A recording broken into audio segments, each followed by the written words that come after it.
Part 2, apropos of wet snow. When from out of error's darkness, with a word both sure and ardent, I had drawn the fallen soul, and you, filled with deepest torment, cursed the vice that had ensnared you, and so doing, wrung your hands when punishing with recollection. Forgetful conscience, you then told the tale of all that went before me, and suddenly you hid your face in trembling hands, and filled with horror, filled with shame, dissolved in tears, indignant as you were, and shaken, etc., etc., etc.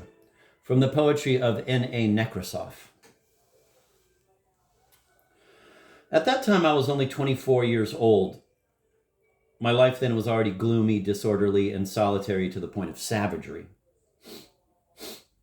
I did not associate with anyone, even avoided speaking, and shrank more and more into my corner. At work, in the office, I even tried not to look at anyone, and I noticed very well that my colleagues not only considered me an odd man, but, as I also kept fancying, seemed to look at me with a certain loathing. It used to occur to me, why does no one except me fancy that people look at him with loathing? There was one in our office who had a disgusting and most pockmarked face, even somehow like a bandit's. With such an indecent face, I think I wouldn't even have dared to glance at anyone. Another hadn't changed his uniform for so long that there was a bad smell in his vicinity, and yet neither of these gentlemen were embarrassed, either with regard to his clothes or his face, or somehow morally. Neither the one nor the other imagined that he was looked at with loathing, and even if they had imagined it, it would have been all the same to them, so long as their superiors did not deign to pay heed. It's perfectly clear to me now that it was I who, owing to my boundless vanity, and hence also my exactingness towards myself, very often looked upon myself with furious dissatisfaction, reaching the point of loathing, and therefore mentally attributed my view to everyone else. I hated my face, for example, found it odious, and even suspected that there was some mean expression in it, and therefore every time I came to work I made a painful effort to carry myself as independently as possible, so as not to be suspected of meanness, and to express as much nobility as possible with my face. Let it not be a beautiful face, I thought, but to make up for that, let it be a noble and expressive, and above all, an extremely intelligent one. Yet I knew with certainty and suffering that I would never be able to express all those perfections with the face I had. The most terrible thing was that I found it positively stupid, and I would have been quite satisfied with intelligence. Let's even say I would even have agreed to a mean expression, provided only that at the same time my face be found terribly intelligent. Of course, I hated them all in our office, from first to last, and despised them all. But at the same time, I was also as if afraid of them. It happened that I would suddenly set them above myself. Things were somehow sudden with me in those days. Now I despised them. Now I set them above me. A developed and decent man cannot be vain without a boundless exactingness towards himself and without despising himself at moments to the point of hatred.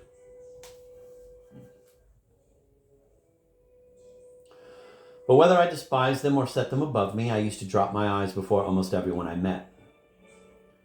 I even made experiments. Will I be able to endure so-and-so's glance on me? And I was always the first to drop my eyes. This tormented me to the point of fury. I was also afraid to the point of illness of being ridiculous, and therefore slavishly worshipped routine and everything to do with externals. I loved falling into the common rut and feared any eccentricity in myself with all my soul. But how could I hold out? I was morbidly developed, as a man of our time ought to be developed. And they were all dull-witted and as like one another as a flock of sheep. Perhaps to me alone in the whole office did it constantly seem that I was a coward and a slave. It seemed so to me precisely because I was developed. But it not only seemed, in fact, it really was so. But it not only seemed, in fact, it really was so. I was a coward and a slave. I say it without any embarrassment.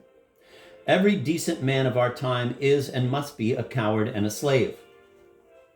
That is his normal condition. I am deeply convinced of it. He's made that way and arranged for it. And not in the present time owing to some sort of chance circumstances, but generally in all times a decent man must be a coward and a slave.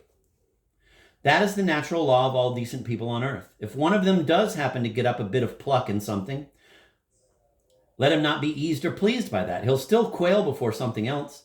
Such is the sole and everlasting outcome. Only asses and their mongrels show pluck, and even then only up to that certain wall. It's not worth paying any attention to them because they mean precisely nothing.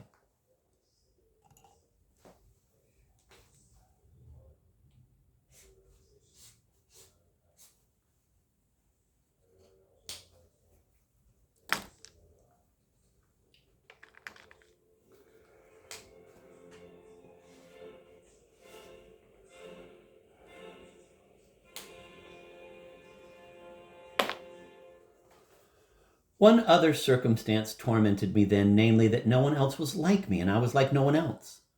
I am one, and they are all, thought I, and I'd fall to thinking.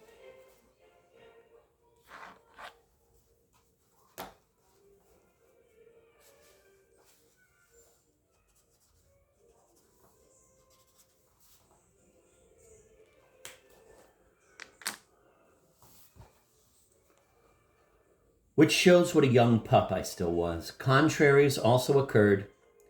It was sometimes so disgusting to go to the office, it reached the point that I would often come home from work sick. Then suddenly, for no reason at all, comes a spell of skepticism and indifference. Everything came in spells with me.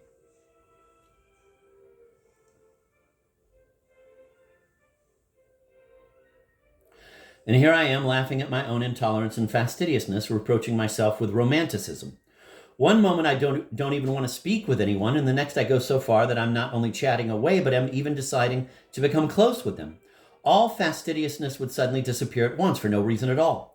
Who knows, maybe I never had any. Maybe it was just an affectation out of books. To this day I haven't resolved this question. Once I even became quite friendly with them, began visiting their homes, playing preferences, drinking vodka, discussing promotions.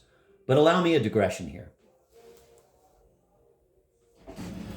We Russians, generally speaking, have never had any stupid, translunary German, and more especially French romantics, who are not affected by anything. Let the earth crumble under them, let the whole of France perish on the barricades. They are what they are. They won't change even for the sake of decency, and they'll go on singing their translunary songs till their dying day, so to speak, because they're fools. But we in our Russian land have no fools. That is a known fact. That's what makes us different from all those other German lands. Consequently, we have no translunary natures in a pure state. It was our positive publicists and critics of the time, hunting after Konstantzoglos and Uncle Pyotr Ivanoviches, and being foolish enough to take them for our ideal, who heaped it all on our romantics, holding them to be of the same translunary sort as in Germany or France.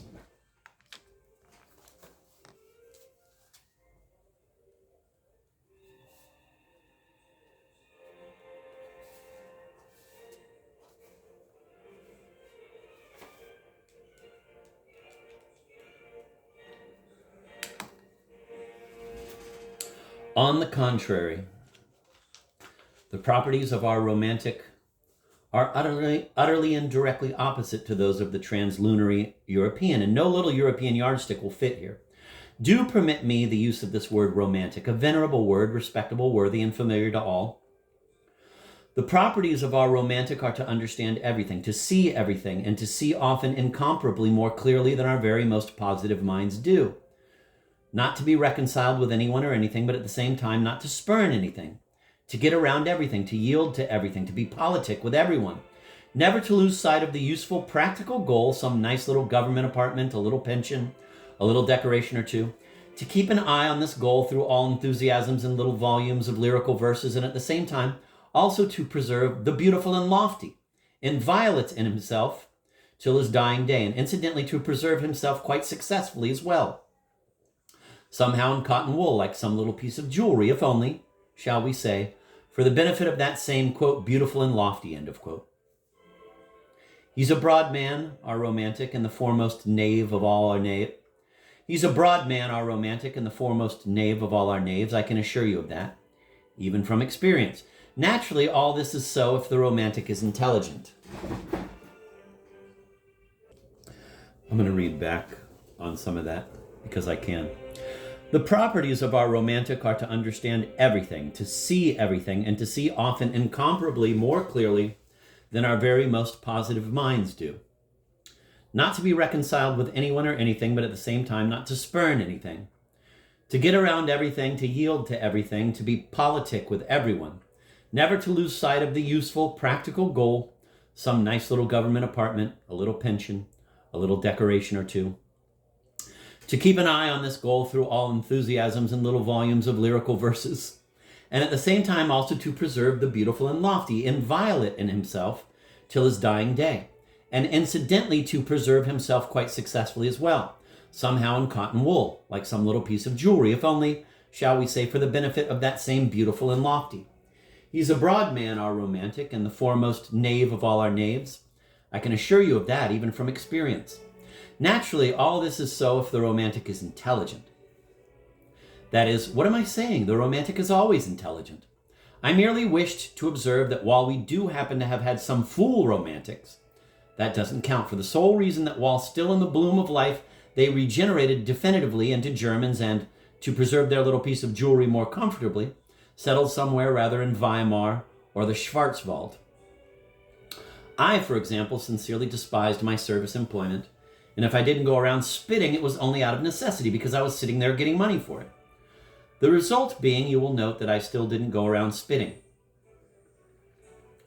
Our romantic would sooner lose his mind, which however happens very seldom, than start spitting unless he's got his eye on some other career. And he will never be kicked out except perhaps that he might be carted off to the madhouse as, quote, the King of Spain, end of quote. And that only if he loses his mind very much. But among us, only the weaklings and towheads lose their minds, while the countless number of romantics go on to achieve considerable rank. Remarkable versatility. And what capacity for the very most contradictory feelings. I took comfort in that even then, and am of the same mind now. That is why we have so many broad natures who even with the ultimate fall never lose their ideal. And though they wouldn't lift a finger for their ideal, though they are inveterate bandits and thieves, all the same they respect their original ideal to the point of tears and are remarkably honest in their souls. Yes, sirs, only among us can the most inveterate scoundrel be perfectly and even loftily honest in his soul, while not ceasing in the least to be a scoundrel. Time and again, I repeat, such practical rogues come out of our romantics. I use the word rogue lovingly. They suddenly display such a sense of reality and such knowledge of the positive that the amazed authorities in public can only stand dumbfounded, clucking their tongues at them.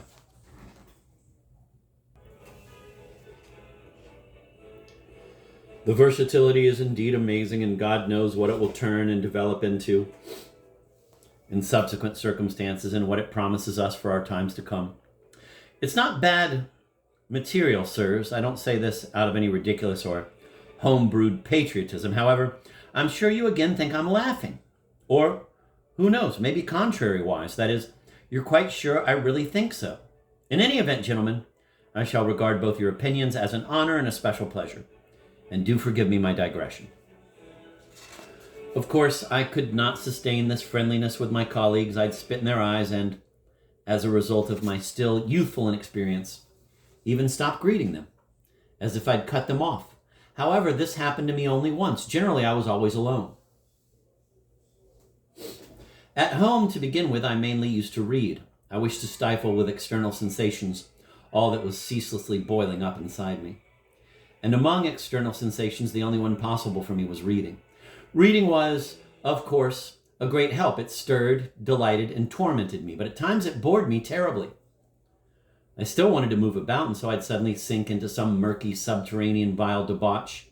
Not a great, but a measly little debauch. There were measly little passions in me, sharp, burning because of my permanent morbid irritability. I was given to hysterical outbursts with tears and convulsions. Apart from reading, I had nowhere to turn. That is, there was nothing I could then respect in my surroundings, nothing I would be drawn to. What's more, anguish kept boiling up. A hysterical thirst for contradictions. Contrasts would appear, and so I'd set out on debauchery. It is not at all to justify myself that I've been doing all this talking, but no, that's a lie. I precisely wanted to justify myself. I make this little note for myself, gentlemen. I don't want to lie. I've given my word. My debauchery I undertook solitarily, by night, covertly, fearfully, filthily, with a shame that would not abandon me at the most loathsome moments, and at such moments even went so far as a curse. I was then already bearing the underground in my soul. I was terribly afraid of somehow being seen, met, recognized. I used to frequent various rather murky places. Once, passing at night by some wretched little tavern, I saw through the lighted window some gentlemen fighting with their cues around the billiard table, and one of them being chucked out the window. At another time, I would have been filled with loathing, but one of those moments suddenly came over me, and I envied this chucked out gentleman. Envied him so much that I even went into the tavern, into the billiard room. Perhaps I too will have a fight, I thought, and get chucked out the window myself. I was not drunk, but what do you want of me? Anguish can eat a man into such hysterics. But it came to nothing. I proved incapable even of jumping out the window and left without having had any fight. From the very first, I was brought up short there by a certain officer.